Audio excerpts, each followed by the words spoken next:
नमस्कार विद्यार्थियों, एक बार फिर से आप सभी का ऑनलाइन क्लास में स्वागत है। पिछली क्लास में हमने पढ़ा था राष्ट्रपति की शक्तियां। राष्ट्रपति की शक्तियों में हमने पढ़ा था सामान्यकालीन शक्तियां और संकटकालीन, दो प्रकार की उसकी शक्तियां होती हैं। उसमें से हमने सामान्यकालीन जो शक्तियां हैं उनका अध्ययन किया था। उनमें भी कार्यपालिका जो शक्तियां हैं उनके बारे में आज हम कार्यपालिका शक्तियों के अंतर्गत ही जो तीसरा महत्वपूर्ण पॉइंट है उसके बारे में पढ़ेंगे। वैदेशिक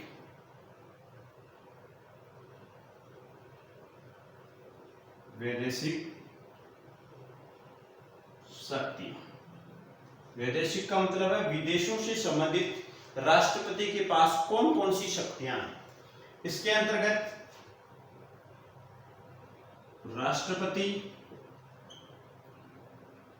विदेशों में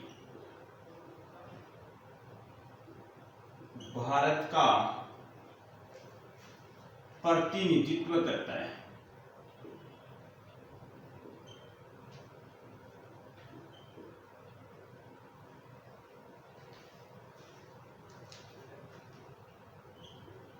राष्ट्रपति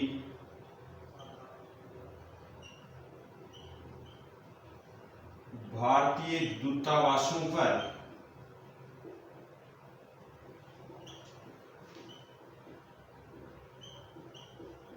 राजदूतों की नियुक्ति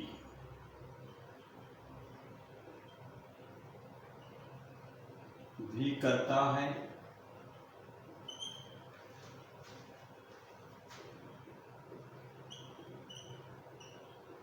विदेशी राजदूतों को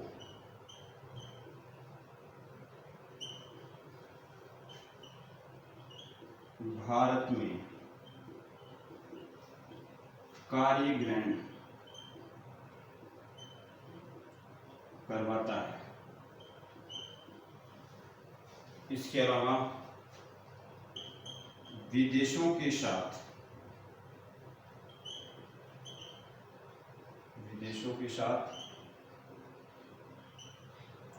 संधि व समझौते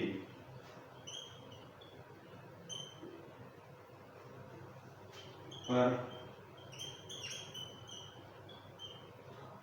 हस्ताक्षर भी करता है।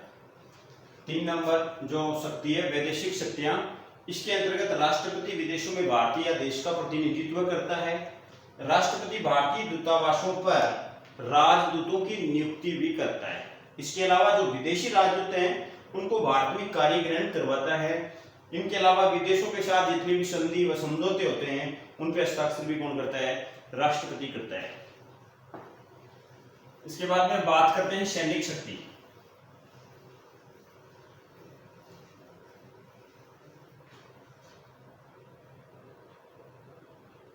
सैनिक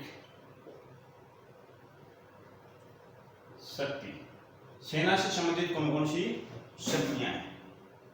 राष्ट्रपति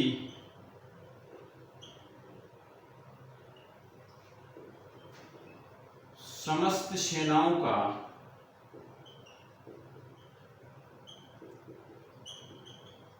प्रधान सेनापति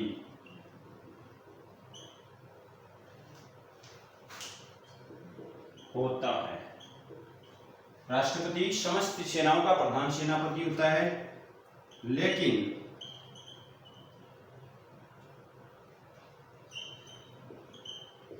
सेना से संबंधित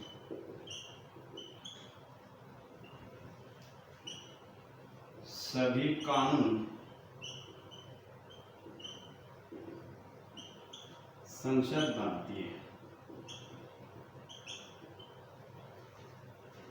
इसके अलावा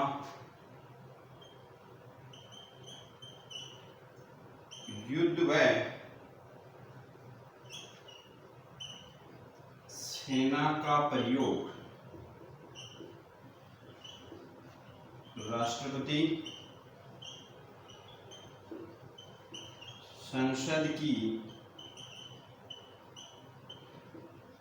अनुमति के बिना नहीं कर सकता।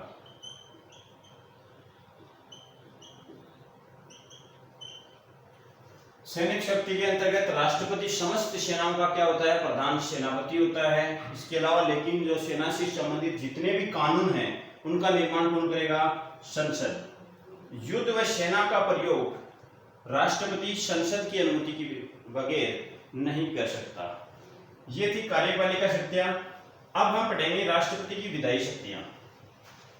सामान्यकालीन शक्तियों में 2 नंबर विधायी शक्तियां।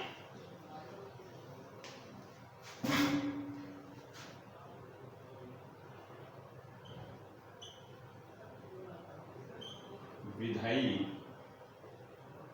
शक्तियां। राष्ट्रपति कार्यपालिका का वैधानिक प्रधान होता है। कैसा प्रधान होता है, वैधानिक। और वास्तविक प्रधान कौन होता है, प्रधानमंत्री। इसके साथ साथ ही वह संसद का, भारतीय संसद का अभिन्न अंग भी होता है। इस कारण राष्ट्रपति को विधायी शक्तियां भी प्राप्त हैं। कौन कौन सी हैं,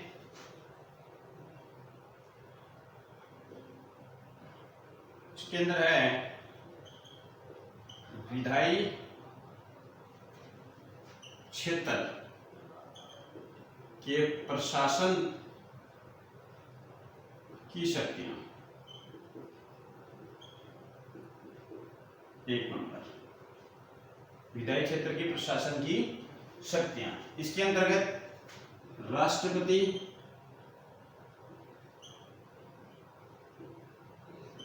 संसद के अधिवेशन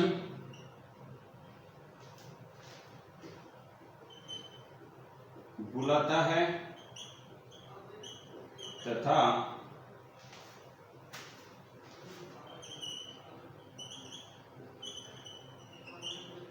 अधिवेशन की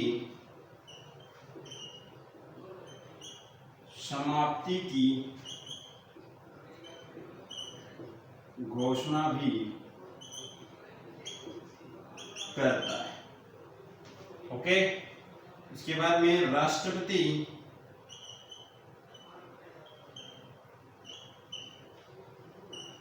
संसद की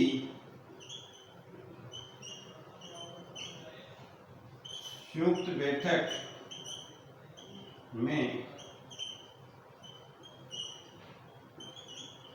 भाषण देता है।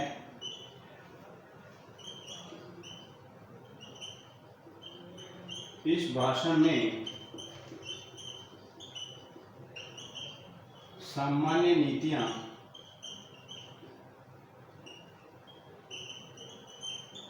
निर्धारित होती है।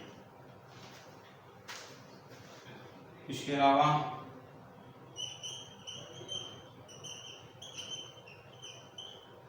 प्रधानमंत्री की सलाह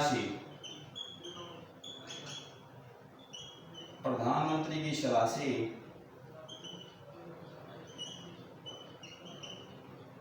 लोकसभा को समय से पूर्व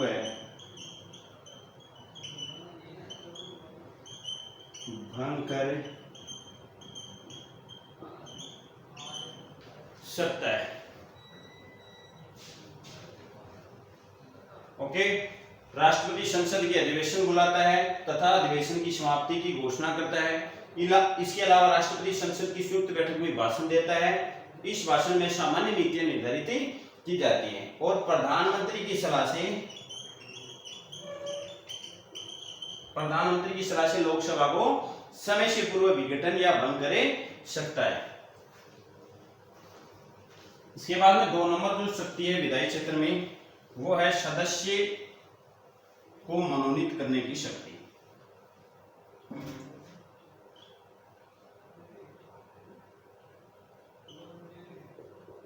सदस्यों को मनोनीत करने की शक्ति। राष्ट्रपति संसद में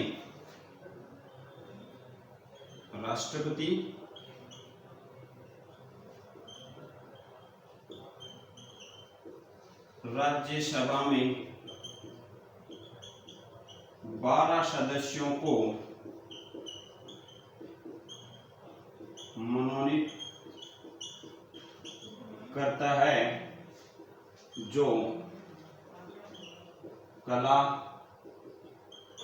साहित्य विज्ञान व समाज सेवा के क्षेत्र में विशेष अनुभव प्राप्त करने वाले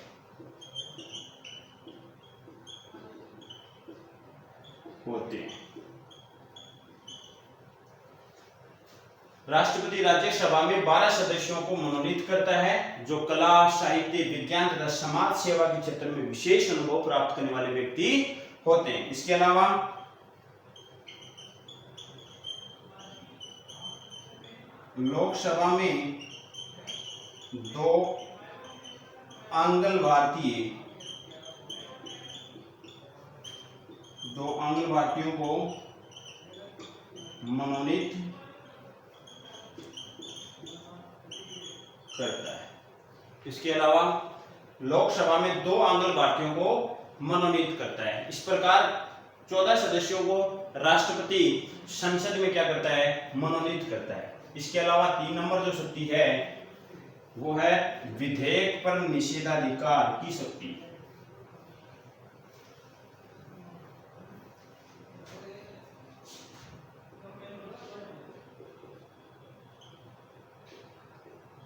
विधेयक पर निषेधाधिकार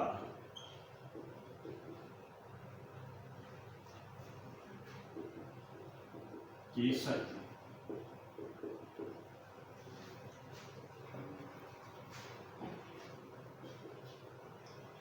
निषेधाधिकार का मतलब है मना करना।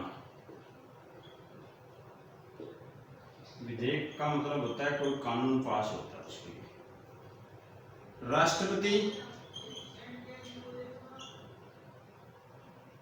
राष्ट्रपति के हस्ताक्षर से ही कोई विधेयक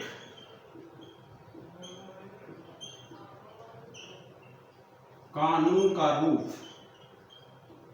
ग्रहण करता है।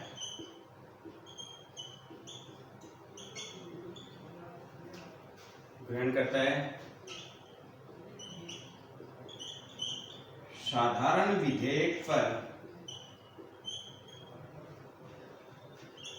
के प्रस्ताव पर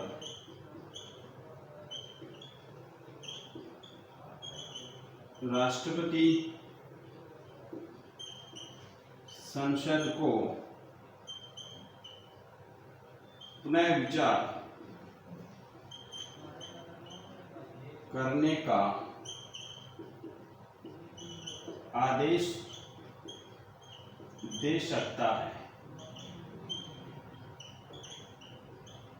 परंतु जब बिना किसी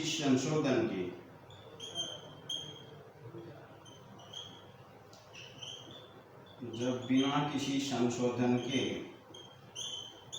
वह प्रस्ताव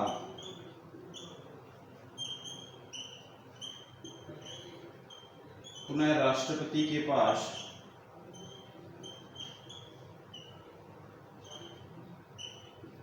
भेजा जाता है तो उस विधेयक पर या प्रस्ताव पर हस्ताक्षर करने के लिए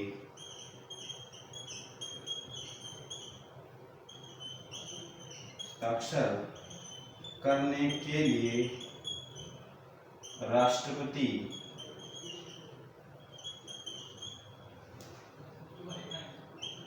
बाध्य होता है।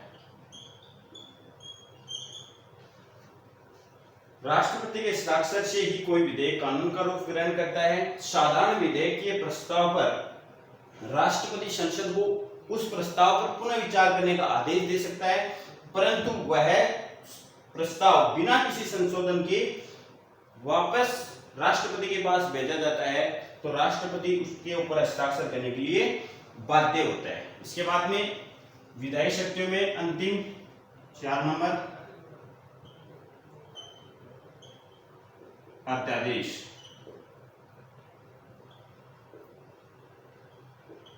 जारी करने की शक्ति। अध्यादेश जारी करने की शक्ति राष्ट्रपति अध्यादेश अनुच्छेद 123 के तहत जारी करता है।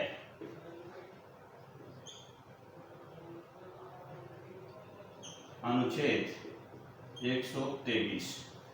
ओके, अध्यादेश जारी कब करता है? जब संसद का सत्र न चल रहा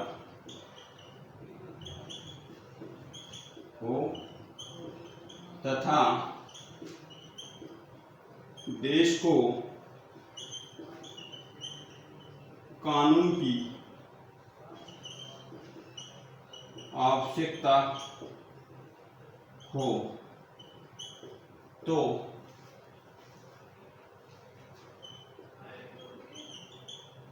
राष्ट्रपति अध्यादेश जारी करता है, जो संसद के सत्र प्रारंभ होने से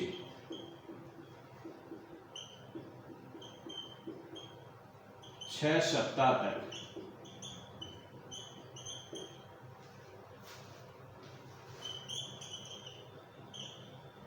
प्रभावी होता है। जब संसद का सत्र न चल रहा हो तथा देश को कानून की आवश्यकता हो तब राष्ट्रपति क्या करेगा? अध्यादेश जारी करेगा, और जब यह अध्यादेश संसद प्रारंभ हो जाएगा उसके बाद में 6 सप्ताह तक प्रभावी रहेगा, और उसके बाद में इसका कानून बनने पर यह स्वतः ही समाप्त हो जाएगा। इसके साथ ही विधायी शक्तियां हमारी पूर्ण हो गई हैं। अगली क्लास में हम पढ़ेंगे राष्ट्रपति की न्यायिक शक्तियां और संकटकालीन शक्तियों के बारे में। तब तक के लिए धन्यवाद।